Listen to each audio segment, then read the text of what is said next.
쉬운 성경입니다. 사도행전 2장.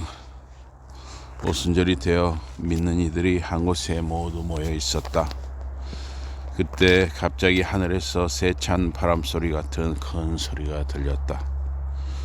그들이 앉아있는 집이 온통 그 소리로 가득 찼다. 그들은 혀같이 생긴 불길을 보았다. 그 불길은 사방으로 퍼져나가서 그곳에 있는 각 사람 위에 내렸다. 그러자 그들은 모두 성령으로 가득 차서 성령께서 주신 능력에 따라서 여러 다른 언어로 말하기 시작하였다. 그 무렵 예루살렘에는 세계 모든 나라에서 모여든 신앙 깊은 유대 사람들이 머물고 있었다. 그들 가운데 많은 사람이 이 소리를 듣고 모여들었다. 그들은 매우 놀랐다. 믿는 이들이 하는 말을 각기 자기 나라 말로 알아들을 수 있었기 때문이었다. 그들은 이 일을 보고 놀라서 신기하게 여기며 말하였다. 지금 말하고 있는 이 사람들은 모두 갈릴리 사람들이 아닌가? 그런데 이 사람들이 하는 말을 우리는 각기 우리가 태어난 나라 말로 듣고 있어. 어떻게 이럴 수가 있어?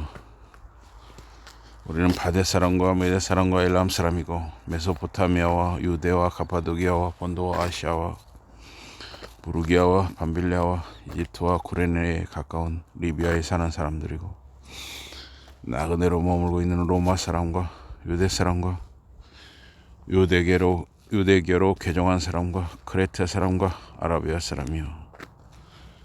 그런데 하나님께서 하신 큰 일들을 전하는 이 사람들의 말을 우리는 저마다 자기 나라 말로 듣고 있어. 사람들은 모두 놀라 어리둥절해서 서로에게 물었다. 이게 도대체 어떻게 된 일이요?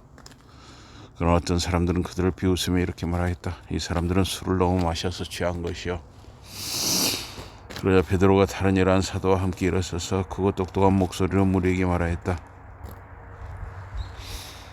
유대 형제 여러분과 예루살렘에 살고 있는 모든 분들, 내 말을 귀담아 들으십시오. 여러분은 이것을 꼭 아셔야 합니다. 지금은 겨우 아침 9시입니다. 그러니 이 사람들은 여러분이 생각하는 것처럼 술에 취한 것이 아닙니다. 여러분이 지금 보고 있는 것은 예언자 요엘이 말한 그대로입니다. 하나님께서 말씀하신다. 마지막 날에 내가 모든 사람에게 내 영을 쏟아 부어주리니 너희 아들 딸들이 예언을 하고 너희의 젊은이들이 환상을 보며 너희 늙은이들이 꿈을 꾸리라. 그때 나는 내 남녀 종들에게 내 영을 쏟아 부어주리니 그들이 예언을 하리라. 나는 하늘에서 놀라운 일들을 펼쳐 보이고 땅 위에서 기적을 일으키리니 그것은 피와 불과 자욱한 연기이다. 영광스러운 주의 날이 오기에 앞서 해가 어두워지고 달이 빛처럼 붉어지리라. 그때 주를 믿는다고 고백하는 모든 사람이 구원을 얻으리라. 이스라엘 형제 여러분, 내 말을 들으십시오. 나사렛 사람 예수는 매우 특별한 분이셨습니다. 하나님께서는 당신이 그분을 보내셨다는 것을 분명히 보여주시려고 여러분 가운데서 그분을 통하여 여러 가지 기적과 놀라운 일들과 표적을 나타내 보이셨습니다. 여러분 자신이 이 사실을 잘 알고 있습니다.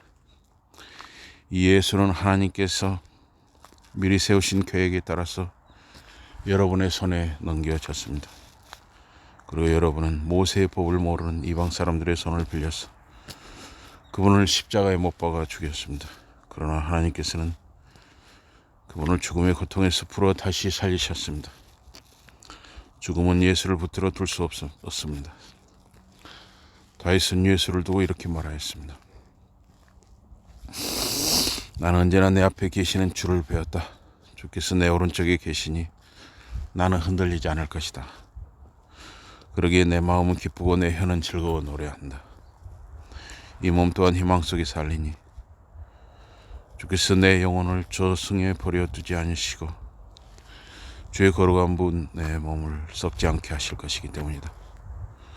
주께서 내게 생명의 길을 알려주셨으며 주 앞에서 나를 기쁨으로 채워주실 것이다.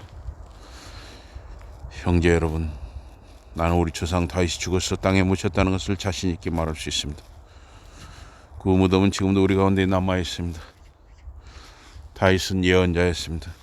그리고 하나님께서 자기 후손 가운데 한 사람을 왕으로 세워주겠다고 하신 맹세를 알고 있었습니다.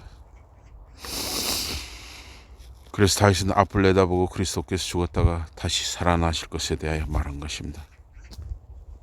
그는 그리스도께서 저승에 버려지지 않을 것이며 그분의 몸이 썩지 않으리라고 말하였습니다. 하나님께서 이 예수를 죽음에서 다시 살리셨습니다. 우리 모두가 이 일의 증인입니다. 하나님께서는 이 예수를 높이 올려 하나님의 오른편에 앉히시고 약속하신 성령을 예수께 주셨습니다. 그래서 예수께서는 그 성령을 우리에게 부어주셨습니다. 여러분이 지금 보고 듣는 것이 바로 그 성령 때문입니다. 다윗은 하늘에 올라가지 않았습니다. 하늘로 들려 올라가신 분은 예수였습니다. 그러나 다윗 자신이 이렇게 말하였습니다. 주께서 내 주께 말씀하셨다. 내가 내 원수들을 내게 무릎 꿇게 할 때까지 너는 내 오른편에 앉아 있어라. 그러니 모든 이스라엘 백성은 이것을 분명히 알아야 합니다. 하나님께서는 여러분이 십자가에 못 박은 이 예수를 주와 그리스도가 되게 하셨습니다.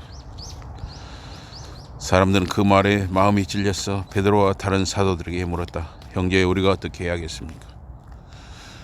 베드로가 그 사람들에게 말하였다. 회개하십시오. 그로 여러분은 모두 죄를 용서받기 위해서 예수 그리스도 이름으로 세례를 받으십시오. 그러면 성령을 선물로 받게 될 것입니다. 이 약속은 여러분에게 하신 약속입니다. 그리고 여러분의 자녀와 먼 곳에 사는 사람들에게도 하신 약속입니다. 곧 우리 주 하나님께서 부르시는 모든 사람에게 하신 약속입니다. 베드로는 여러 가지 다른 말로 사람들에게 증언하며 이 시대의 악한 사람들에게 내려질 벌에서 여러분은 자신을 구하십시오 하고 간곡히 권하였다.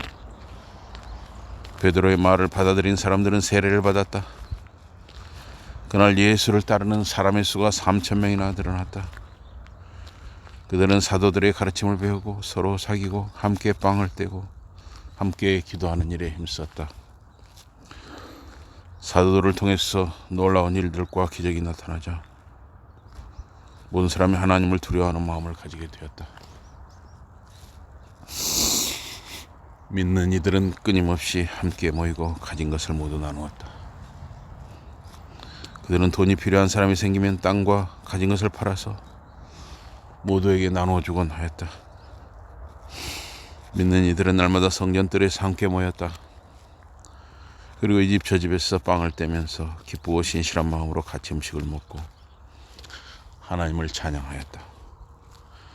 사람들이 모두 그들을 좋아했다. 주께서는 구원받는 사람을 날마다 더하여 주셨다. 사도행전 2장이었습니다.